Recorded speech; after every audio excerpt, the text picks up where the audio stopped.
Matao tuke mag rugby Olanda Yanga team mar jotugo abiriyo koni gi koni mabiro yuoro e tugo kare tuke mag kanyo mag manyo tiko mar yuoro e tuke mag Olimpik higa manyien e boma ma Paris e piny mar France.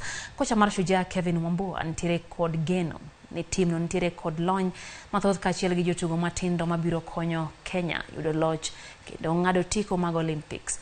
Team 1 biro chako tukgi mokwongo gi team ma Nigeria tarik 16 dwe mar 9 kapok girakore gi team mar Namibia.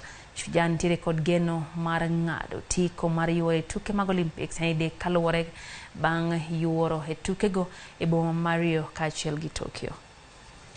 Because a lot is at stake, as a lot has been said. So we are very hopeful to come back qualified, and with regards to the preparations we've had, I'm pretty confident that we just go, give our A game, and leave the rest to God. We have to take a game at a time, play every game like a final.